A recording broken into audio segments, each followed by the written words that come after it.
Hello students, स्वागत है आपका चैनल पर फिर से। कल हमने इसी सवाल को आधा किया था कि उपनिवेशवादी भारत में आर्थिक प्रभाव। ब्रिटिश उपनिवेश में भारत पर आर्थिक प्रभाव पड़े थे। उसमें पहला चरण हमने पढ़ लिया था कि जिसमें खुली लूट के जरिए जो है ब्रिटिश लोगों ने व्यापार करके भारत को लूटा था।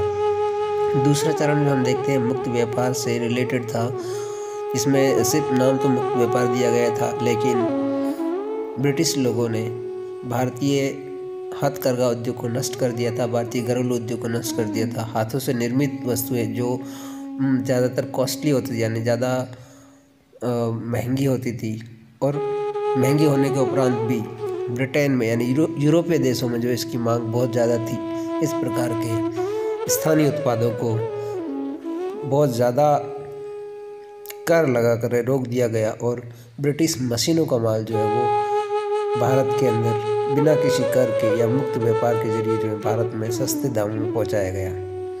यानी ब्रिटिश लोगों ने अपने द्वारा उत्पादित हल्के माल को भारत बाजार चुना और भारत में निर्मित जो वस्तुएं होती थी उसको रोक दिया। इस तरह से भारत का जो स्थानीय व्यापार जो नष्ट हुआ। मुक्त व्यापार नीति के तहत अंग्रेजों ने निम्न परिवर्तन किए थे भारत में, देखते पढ़ते हैं। कृषि का व्यवसायीकरण। भारत में ब्रिटिश लोगों ने कृषि का व्यवसायीकरण किया, कृषि के उत्पादों को जो है औद्योगिक रूप दिया, लेकिन ये सिर्फ और सिर्फ अपने फायदे के लिए किया। ये व्यवसायीकरण एक कृत्रिम प्रणाली के रूप में सामने आया, जिसकी वजह से कृषि क्षेत्र में विकास की गति सीमित हो गई। यानी कृषि के क्षेत्रों में जो विकास होना था वो सीमित हो गया। इसने कृषि क्षेत्र में विषमताओं को पैदा किया, किंतु ब्रिटेन की तरह पूंजीवादी भूमालिक का ढांचा खड़ा नहीं कर पाया। बड़े स्तर पर एक साथ हुए औद्योगिक विकास के अभाव का अर्थ था संचित कृषि आय के निवेश के लिए कोई उचित तरीका नहीं था जिसके वो औद्योगिक पूंजी में तब्दील हो सके। यानी भारत को जो कृषि का व्यवसायीकरण किया था वो औद्योगिक पूंजी तक तब्दील नहीं हो पाया था। उत्पादक क्षमता के विस्तार तथा कृषि का संगठन भी एक जोखिमपूर्ण कार्य ही थे, क्योंकि इस क्षेत्र में दूरस्थ विदेशी बाजार था जहां दाम ऊपर नीचे होते रहते थे, जबकि उपनिवेशवादी राज्यों ने कृषि विशेषज्ञों को कोई सुरक्षा भी प्रदान नहीं कर रखी थी। यानी इस प्रकार व्यवसायीकरण ने जागीरदारी के स्तर को पूरे देश में बढ़ावा दिया तथा ये धन व्यापार तथा सूदखोरी के माध्यम से संयोजित हुआ। यानी बीच में ही जो है वो धन निष्कासन की नीति आ गई और उप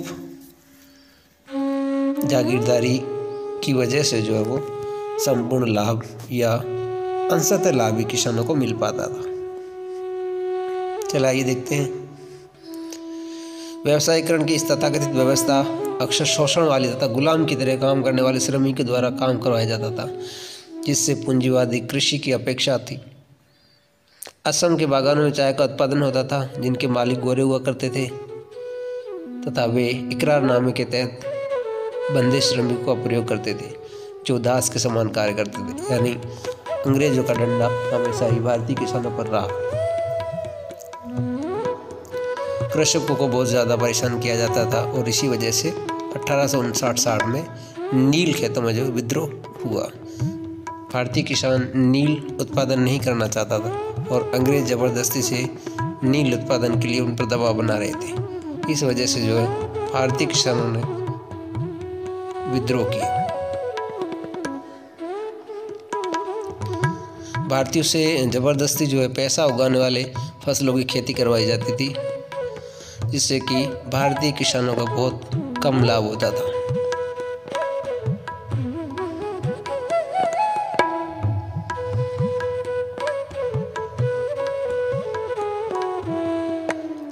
थोड़ा सा ये पढ़ लेते हैं। कृषि उत्पादन को सुधारने के लिए उठाए गए सीमित कदमों में मुख्यतः उत्तरी पूर्वी तथा दक्षिणी पश्चिमी भागों में जुताई के लिए नहरों का निर्माण, ये थोड़ा अच्छा काम कराया था इन्होंने। स्थायी रूप से व्यवस्थित पूर्वी भारत को सरकार के इस अभियान से दूर रखा गया, क्योंकि वहाँ पर राजस्व वृद्धि की कोई संभावना नहीं थी। यानी पूर्वी भारत में इस प्रकार का नहरी क्षेत्र नहीं रखा गया। नहरी क्षेत्र या कृषकों को ये व्यवस्था सिर्फ उत्तरी पूर्वी और दक्षिणी पश्चिमी भागों में दी गई, जहाँ पर ज़्यादा राजस्व वृद्धि की संभावना थी, यानी कि अंग्रेजों को बहुत ज़्यादा जो है वो लाभ मिलने वाला था। उसके बाद देखते हैं इसी चीज़ को लेकर के जो 1853 में जो लॉर्ड डलहौजी ने भारत में रेल मार्ग का निर्माण निश्चय किया, क्योंकि ये रेल क्षेत्र का विस्तार जैसे किया कि कच्चे माल को जो है औद्योगिक निवेश तक लाया जा सके और उत्पादन बढ़ाया जा सके। और ये सिर्फ उत्पादन अंग्रेज या ब्रिटिश लोग जो अपने मुनाफे में वृद्धि के लिए ही करते थे। चलिए, ये था द्वितीय चरण। अब देखते हैं लास्ट चरण जो था वो क्या था। तीसरा चरण जो है कंपनी की व्यापारिक नीति खत्म होना, यानी कंपनी का विस्तार या कंपनी का साम्राज्य जो खत्म हो गया था इस टाइम, और ब्रिटिश क्राउन का राज्य जो वो समाप्त हुआ था। ब्रिटिश क्राउन जो उपनिवेश भारतीय उपनिवेश को प्रशासनिक रूप से चलाता था। तो इसमें क्या था, ये इस काल को एक आर्थिक साम्राज्यवाद कहा जा सकता है।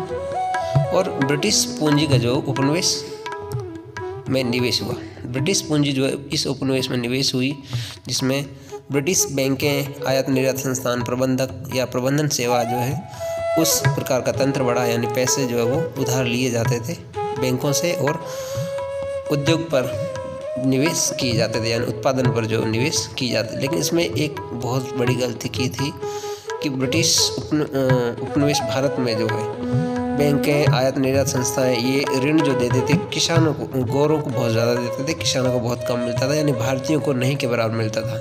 और भारतीय जो है वो साहूकारों पर और जमींदारों पर निर्भर थे और उनसे ऋण लेते थे और फिर उनको चुकाना भारी पड़ जाता था। तो उपनिवेशवाद का तीसरा चरण भी सफल नहीं हो पाया था। यहाँ भी जो है वो शोषण चलता रहा, अंग्रेजों का जो शोषण चलता रहा। इस समय में जो है विश्व में देखा जाए तो अलग अलग देशों में जो है औद्योगिक उत्पादन शुरू हुआ और लोग उद्योगों से परिचित हुए, जैसे फ्रांस है, जर्मनी, बेल्जियम, अमेरिका, जापान वगैरह आदि जो है वो देशों में औद्योगिकरण हुआ। इस वजह से इंग्लैंड को थोड़ा धक्का लगा और इस आर्थिक विकास ने जो इंग्लैंड में जो भारतीय उपनिवेश इंग्लैंड का एक कच्चे माल का जो देश था, यानी कच्चे माल का बाजार था भारत, उसमें जो इंग्लैंड को थोड़ा सा जो प्रभाव पड़ा। इस वजह से भारतीय उद्योगों का जो है वो धीरे धीरे विस्तार हुआ। चलिए, ये था आपका तीनों चरण। कुछ शब्दावली देख लेते हैं।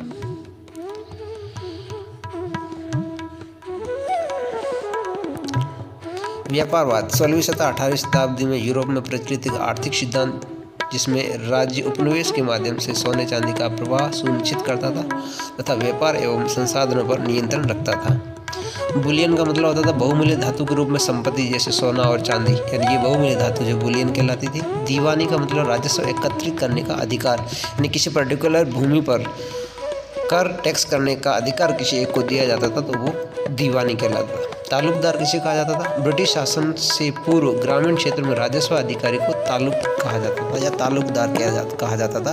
ब्रिटिश शासन से पूर्व गाँव में जो कर वसूलता था उसको तालुकदार कहा जाता था। एकाधिकार यानी विशेष व्यापार या व्यापार के लिए विशेष अधिकार। सीमा शुल्क निर्यात के लिए दिया जाने वाला शुल्क। व्यवसायीकरण व्यवसाय व्यापारिक उद्देश्य के लिए किसी नियम को बदलना व्यवसायीकरण कहलाता है। मुक्त व्यापार अंतर्राष्ट्रीय व्यापार जो सरकार के किसी भी प्रतिबंध से मुक्त हो। श्रमिकों का बंधन, इस श्रमिकों का बंधन युक्त प्रकार मतलब अनेक बाध्यकारी श्रम करवाना, यानी अनेक प्रकार से जिस मानसिक, शारीरिक, रूढ़िगत, राजनीतिक इत्यादि बंधन से जो है श्रम करवाना। विविध प्रभाव का मतलब समझते हैं, डिफरेंट आई अलग अलग प्रकार से पड़ा प्रभाव। अर्थशास्त्र में एक सिद्धांत जहां अन्य आर्थिक गतिविधियों को प्रभावित करने के लिए अतिरिक्त खर्च करना, जैसे रेलवे के निर्माण, डब्बों तथा ट्रैक का निर्माण होने के लो इस्पात तथा कोयले की मांग में वृद्धि होना। इसकी वजह से बड़ी संख्या में लोगों को रोजगार प्राप्त, ये प्रभाव कहलाता। घाटा जब व्यापार में आय से अधिक खर्च हो। चलिए, दूसरा और तीसरा चरण में आपको किसी भी प्रकार कोई डाउट हो तो बता देना कमेंट में, मैं उसको समझा दूंगा। Thank you.